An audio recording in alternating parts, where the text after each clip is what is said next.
Boa noite a todos, a paz do Senhor.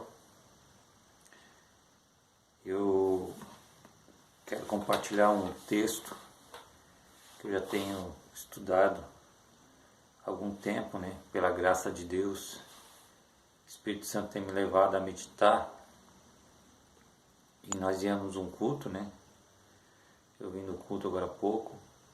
Eu tive a oportunidade de estar compartilhando com os irmãos lá na igreja sobre esse texto, que fala muito comigo, e eu senti no coração de gravar mais um vídeo para compartilhar com vocês esse pequeno momento que a gente tem com o Espírito Santo de Deus, de aprender um pouco mais com a palavra, Porque a palavra de Deus que nos dá, nos sustenta, Que nos dá bom ânimo. A palavra de Deus é que nos dá orientação para chegar mais próximo de Deus, Conhecer melhor a Deus, conhecer melhor a Jesus Cristo, seu Filho, Conhecer melhor o Espírito Santo, entender mais o projeto, as obras que Ele tem com a nossa vida,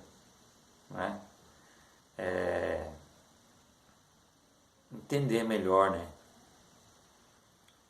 E ser melhores diante do Senhor e nossos irmãos.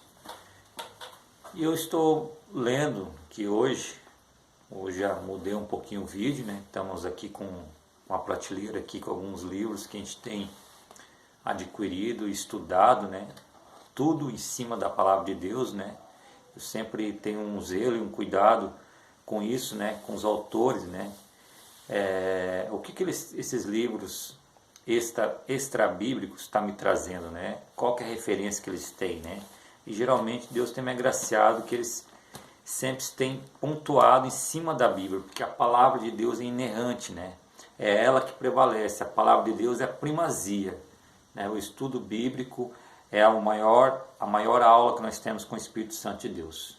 Ferramentas como estudos teológicos, escola bíblica dominical, são ferramentas que nos auxiliam, E eu sempre gosto de ressaltar isso, que o maior estudo é você ler a palavra de Deus, meditar com o Espírito Santo de Deus e entender e pedir para Deus entendimento.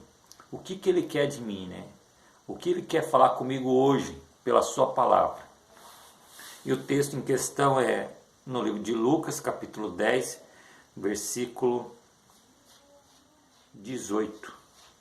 É um texto bem emblemático, Mas é interessante que se você estudar e ver ele profundamente, tu vai entender o propósito, É isso que eu quero compartilhar com vocês.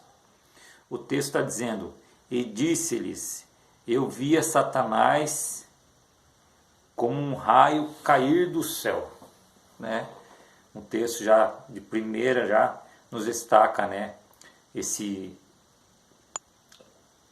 ser celestial, que um dia foi um anjo, Satanás, que no grego traduzido quer dizer adversário. E Jesus Cristo fala isso para quem? Para os discípulos. Esse texto no capítulo 10, irmãos, vocês vão analisar, vão ver que ele está falando sobre quando Jesus Cristo envia os discípulos para a missão. Ele envia os 12, depois ele envia mais 70 discípulos. E é interessante que no versículo anterior nós vamos ver o porquê que Jesus Cristo entrega essa informação para eles, No versículo 17, esses 70 que foram para a missão, Jesus Cristo tinha instruído o que eles tinham que fazer, como eles tinham que chegar na cidade, como eles iam se alimentar, onde eles iam pousar, onde eles iam dormir. Jesus Cristo tinha instruído eles em todos esses pontos. Quando eles retornam a Jesus Cristo, eles voltam todo eufóricos, alegres, extasiados. Pode olhar o texto, versículo 17, capítulo 10 de Lucas, vai falar que eles voltam falando para Jesus Cristo: olha, até os demônios se sujeitam a nós, como se aquilo ali fosse uma grande coisa, E Jesus Cristo mesmo mostra para eles, que através do versículo 18, ele fala: olha, eu via Satanás cair do céu como um raio. Ele está dizendo para eles: olha, vocês estão falando que vocês que os demônios se sujeitam a vocês, eu digo coisa maior, eu já estava lá, eu via, eu assistia quando Satanás caía do céu como um raio, eu estava lá diante do trono de Deus. Daí no versículo 19, conjecturando, vamos dizer assim, mas está bem claro no texto, ele vai dizer assim, olha, eu dou poder para vocês pisar em escorpiões, serpentes, poder sobre o inimigo, mas eu lhe digo uma coisa, muito mais importante do que os demônios sujeitarem a vós, é que os vossos nomes estejam escritos no livro da vida, ou escrito nos céus, né, que o texto nos traz. Jesus Cristo está dizendo assim, alegrai-vos porque o vosso nome está escrito nos céus. Então o que Jesus Cristo está nos ensinando e nós estamos aprendendo aqui? Que muito maior e muito melhor que o ministério e a obra é o nosso nome está escrito nos céus. Está escrito no livro da vida, como diz no livro de Apocalipse, livro de Revelações, qual João escreveu na ilha de Patmos, revelação por Jesus Cristo. A obra é importante, o ministério é importante, pregar o evangelho é importante, louvar é importante, ganhar almas para o reino é importante, mas muito melhor que todas essas coisas é nós chegarmos lá. Como eu venho dizendo, o Espírito Santo tem alimentado isso em meu coração. Jesus Cristo já pagou o preço na cruz, o preço de vida, de sangue, né? Ele morreu por nós, levou todos os nossos pecados, nossas culpas, nossas transgressões, nossas doenças, nossas enfermidades com Ele na cruz. Eu digo enfermidade, tanto como espiritual, né? Que nós éramos escravos do pecado, como as enfermidades que Deus nos deu poder de orar por enfermos e os enfermos serem curados pelo nome de Jesus Cristo, porque o nome de Jesus Cristo tem poder, né? O versículo 15 de João, versículo 7 vai falar assim, tudo que pedir em meu nome vos será feito, né? Desde que a gente peça dentro da vontade do Senhor. Então Jesus Cristo pagou o preço, nós éramos escravos do pecado. Hoje não somos mais escravos do pecado porque Jesus Cristo nos libertou. Ele nos deu o poder de ser chamado Filho de Deus. Quando cremos no nome dele e confessamos que Jesus Cristo, aleluia Jesus, foi ele que pagou o preço de morte na cruz. Então, nós éramos escravos. Se pecarmos hoje, pecamos por escolha. Entendeu, irmãos? Então, Jesus Cristo está trazendo uma informação muito grande aqui. Eu via Satanás cair do céu como um raio. Nós vamos ver em alguns outros textos o fragmento dessa história, né? O caráter, né? A personalidade, né? Do adversário. Vamos ver em Apocalipse capítulo 12, que fala também uma referência, onde houve batalha no céu e o arcanjo Miguel e seus anjos prevaleceram sobre a serpente, né, o dragão, a antiga serpente, né, Satanás, e ele foi derribado com os seus anjos, né, aqueles que se rebelaram contra Deus, né, se corromperam, né, com Satanás e se desviaram do caminho do Senhor e caíram, né, por isso que Jesus Cristo fala nesse aliento, eu via Satanás cair do céu como um raio, né, mas não se alegrei com o ministério, com obra, isso é importante, é bom. Se alegrai-vos, porque os vossos nomes estão escritos nos céus, né? Nossa maior alegria não vai ser as coisas terrenas, não. As nossas conquistas aqui, né? O ministério, a obra. Sim, a nossa maior alegria vai ser chegar lá no céu. E para chegar lá no céu é necessário renúncia, renunciar ao pecado. Porque no céu não irá nem pecado, nem sangue, nem carne, né? Em alguns textos vão dizer isso, né? O céu não herda carne nem sangue, né? No dia do arrebatamento, tanto individual ou coletivo, né? Seremos arrebatados.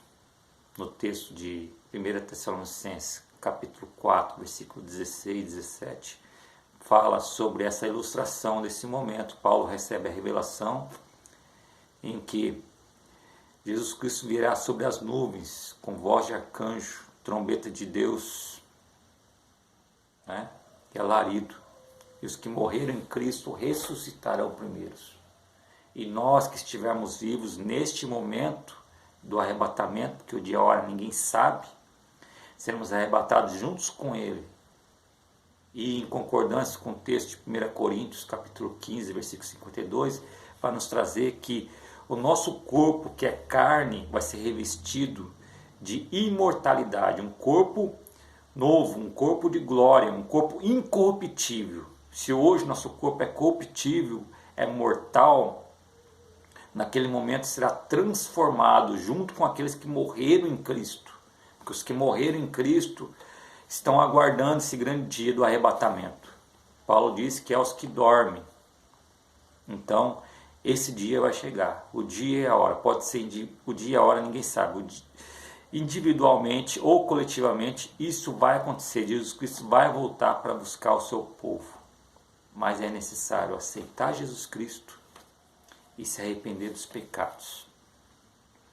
E se pecarmos, temos o advogado, que é Jesus Cristo. Porque enquanto tiver fôlego de vida, ainda há oportunidade de se arrepender e deixar o pecado. E ser uma nova criatura em Cristo.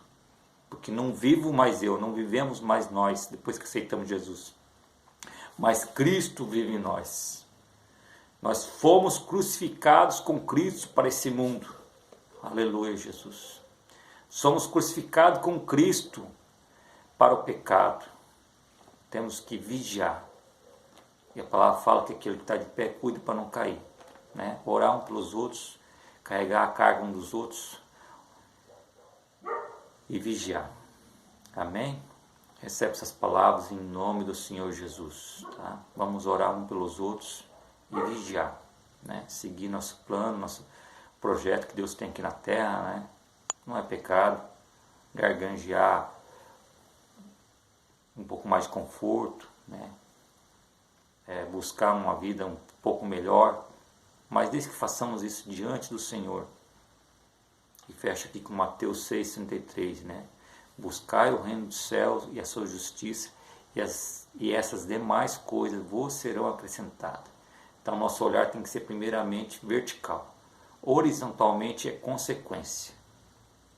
Eu tenho que desejar, almejar, lutar para chegar até lá no céu. O ministério e a obra é consequência dessa obediência. E o que é a obediência? É temer ao Senhor, é andar em retidão com o Senhor, vigiar, e se pecar, pedir perdão ao Senhor, se arrepender e deixar o pecado. Amém? Fique com Deus em nome de Jesus.